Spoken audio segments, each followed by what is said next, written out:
Hello, and thank you for joining me on another one of my lifestyle series videos. For those of you who don't know me, my name is Dimitri, and I'm an American expat living in the Philippines. Here, I'm going to share with you how my life is going living in Metro Manila. If you find this video entertaining, please make sure to like and subscribe to my channel. And now, sit back, relax, and enjoy as I take you on a journey of my daily life as a time-lapse traveler. That's one of the things that you will only find in the Philippines.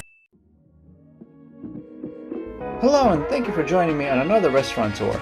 This time we're going just past the Bonifacio High Street to explore the small residential complex of Serendra, which houses a number of exciting restaurant options. As always, each entry on this tour will be accompanied by the latest rating from either Zomato or Google. Our first stop is the Hanamaruken Ramen Japanese restaurant, known for great quality dishes without being overpriced. Make sure to try their happiness ramen.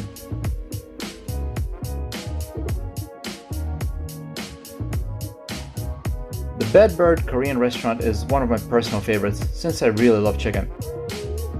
They do of course have all kinds of meat and even some vegetarian dishes available, but chicken is certainly their specialty.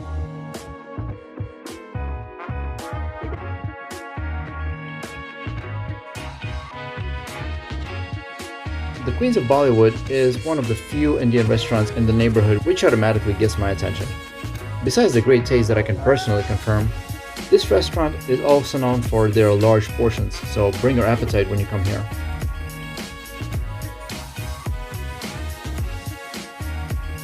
Murray's and Divine is a casual American wine bar, always attracting foreign tourists, which also serves specialty burgers to go along with your drink.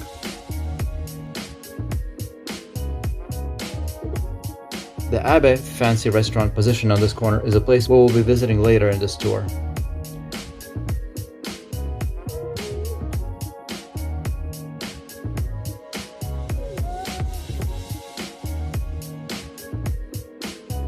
The Moto Moto is another Japanese restaurant, has very reasonably priced dishes for the kind of quality food that you get here.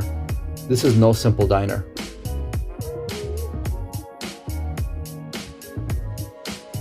Mary Grace is one of the most pleasant restaurants when it comes to the atmosphere.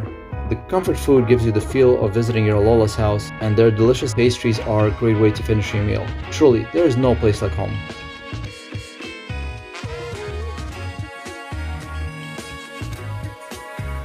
L'Artisan is a French and Italian bakery and restaurant. It's a more upscale restaurant with some tasty fancy dishes with particularly friendly staff who will swoon you into falling in love with this place.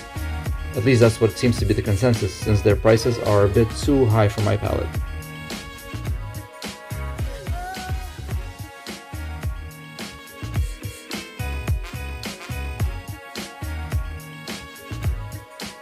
Now flipping over to the other side of Serendra, and here we see the world famous Cold Stone ice cream shop.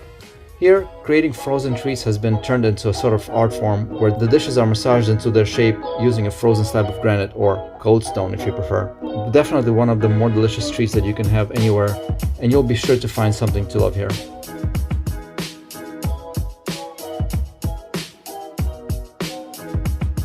For even more sweets, you can try the two Le Jours right next door.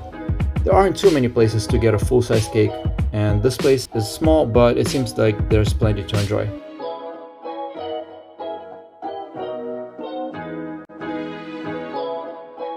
The Tai Koo Hong Kong roast is unfortunately closed for the long term, so not much to say about it for now.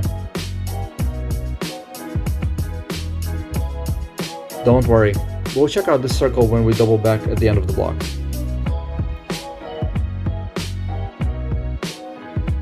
The Lit Bar is a cozy place to relax and have a drink with your friends, or maybe with that special someone. The high review scores seem to speak for itself.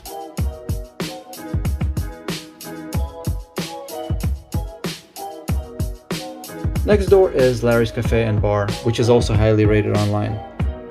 Not a very large space, but seems like they have the best of everything when it comes to food, drinks, and desserts.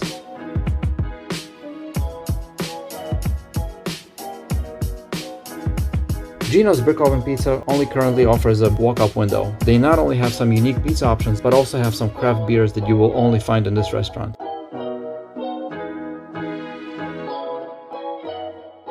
The Gelatissimo Cafe has more impressive looking ice cream options, just don't expect to try a sample. Apparently whoever comes in should already know that this place is one of the best ice creams around. If money is no limit, then you'll find something to enjoy here. To further satisfy your sweet tooth, Cupcakes by Sonia has lots of pastries which come in bite-sized options for a chance to get a whole assortment of sweets.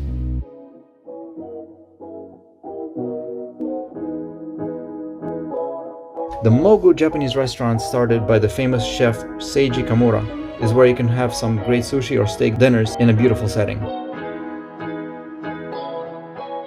Wrapping back around towards the center of this complex and passing by the underground car park, we see some unique structures in this beautifully designed living space.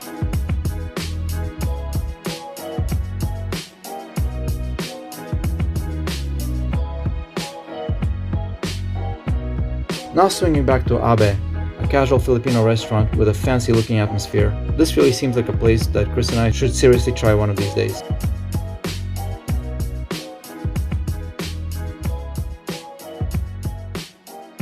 Bariuma Ramen is another option for delicious ramen with good value for the money. I just wish there was a chicken ramen option in at least one of these spots, but they only stick to beef and pork at this time. Which brings us next door to 8 Cuts. Out of all the places that serve chicken sandwiches, no other restaurant was able to impress me more so far. I've eaten here a couple of times before, and their food coupled with the cold beer is one of the best combos that I can ask for.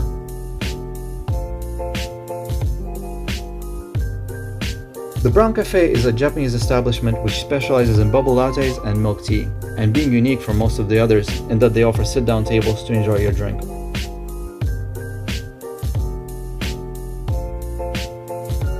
Shilen is one of the few places in Serendra to go for some Taiwanese dim sum with a very reasonably priced menu. I haven't tried this place yet, but I guess next time Chris and I are in the mood for dim sum, this will be the place for us.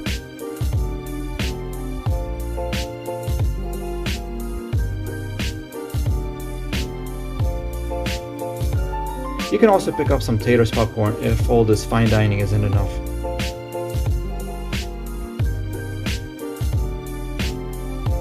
Wang Fu is the only other place here that serves dim sum, along with other Chinese and Singaporean dishes at a good value. Chris and I had a good experience here before, and you can too.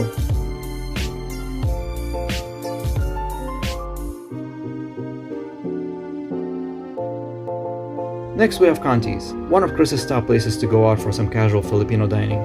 We plan to go here exactly when this video is being posted and to celebrate our 2 years living in the Philippines.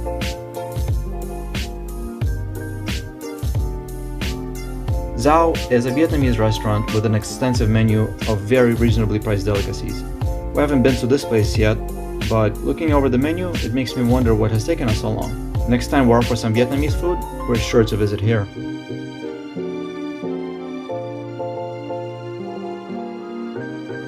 Mamu is an upscale steakhouse, which is one of the highest rated restaurants on this tour. Their menu is quite extensive and also pretty expensive, especially if you want something like lobster or filet mignon, so consider yourself warned.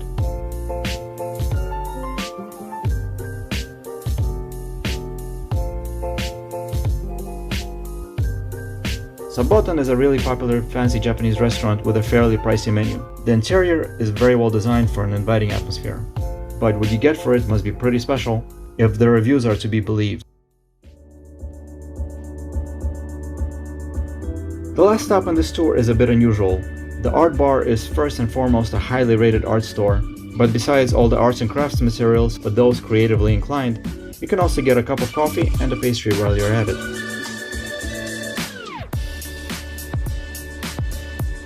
I hope you enjoyed this tour of the restaurants and bars here in Serendra, which is like a gem nestled right between Bonifacio High Street and Market Mall. As always, if you would like some more information about anything you saw in this video, please mention that in the comment section down below. If you enjoyed this video and got something out of it, please hit that like button. Subscribe to my channel if you haven't already, and check the bell icon to be notified of my upcoming vlogs. Always do take care of yourselves and each other, and keep looking out for more videos coming at you from the Time-Lapse Traveler.